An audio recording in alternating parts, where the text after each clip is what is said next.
Welcome back to Nick Lenz's Comic Corner, classic slash non-classic. This is episode number 89, where I review basically trades from Marvel and DC. Okay? So, and this is only just one thing, okay?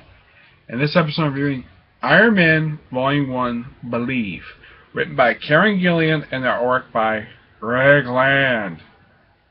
Despite the fact I may not like Greg Land's artwork, it kind of does work for Iron Man. I do get credit for that much. Despite the fact there is much smiling for no apparent reason, then that's not that much in this story. Mainly the story is, it's kind of basically, I almost forgot, the issues in here. Iron Man Volume 5, issues 1 through 5. Some are thinking, Iron Man Volume 5? How long has Iron Man been around for? Or so like that. Iron Man's around since the 60s. And he's had ongoing series for years. I'd say since the late 60s, because previously he had started Tales of Suspense. His first volume lasted for 332 issues. And it was relaunched as Volume 2, which lasted for 13 issues. No, I have not finished reading. I've read most of it. And then they got relaunched for the second time, just right after that, where it lasted for 89 issues. And then was launched for the third time as Volume 4, which lasted for 35 issues, though the last 3 issues not count part of numbering. And just prior to ending, basically, Invincible Iron Man started up, and that lasted for 33 issues. Then it was renumbered. What would have been the 34th issue for Invincible Iron Man? They had renumbered issue 500 for Invincible Iron Man. And then 27 issues later, that ended, and it was relaunched as Iron Man Volume 5. That's kind of a brief abbreviated thing. Pretty much, now, this particular thing starts off as sort of a semi-sequel to the original Extremist story back in 2004, written by Warren Ellis. Yeah, that's actually a good story. This is a not bad sequel to it. This is a not bad return to the Extremist stuff. Mara Hansen does show up in the first issue of this where she gets killed off. It's nice to see her again. This is actually the first time in, I'd say, a few years that she's actually been seen. Last time she showed up was in the second to last arc of Iron Man Volume 4. That was the last time she showed up. This is the first time she's actually, and apparently she's a connection to AIM. Okay?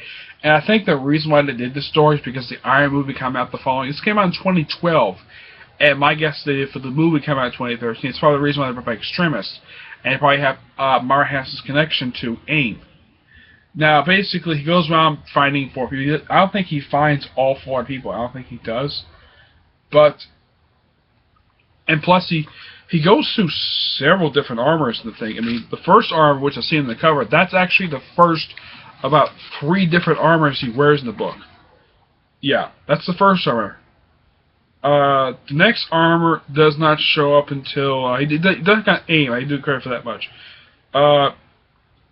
His second armor, though there is a flashback to him in one panel wearing one of his very old Iron Man outfits. I think this is his Mark IV outfit, an outfit he wore for like a decade. Yes. Now he does wear the somewhat black and gold outfit throughout most of this. Let's see. You also have, he wants to fight the Living Laser, who looks like this now. I'm not kidding, that's what he looks now. And I don't remember who the other 2 are. Let's see. Living Laser, Firebrand, and Vibro. Vibro and Firebrand, never heard of before. Living Laser, yes, I have heard of him. But he does debut a second armor, a black and silver armor, which looks like, let's see, let's get a picture. Here's a good size picture. That's what it looks like. That's the second armor he shows up in this book.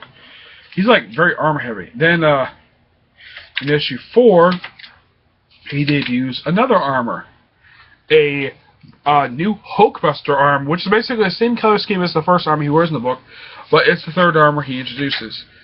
Okay? But there is one last armor he introduces, an armor he wears up until the events of Secret Wars to Tony Stark. That's just a variation of the outfit. Let's see. There's actually a picture of it coming up soon. If I can find it here. Here it is. The new space armor. I think it's the Space Armor Mark II. He even wears this in Guardians of the Galaxy, when he's briefly part of that group. I do like the fact it's an altered color scheme. It's the same color scheme as his other outfits, the red and gold, but it's slightly different style. And also in the 5th issue, it's revealed. Now, in the 1st issue, they revealed his new AI. In issue 5, he gets a name, which is called Pepper, with dots between all the letters. Now, I don't know what the name stands for, but what I do know is it is named after Pepper Potts. Despite the fact that the people in the book are not drawn all that well by Greg Land, yeah, he draws it very weirdly, but when he draws the Iron Man suits, he actually does a pretty good job. I have no problem with Greg Land on this series. Now, Uncanny X-Men, he did not fit there.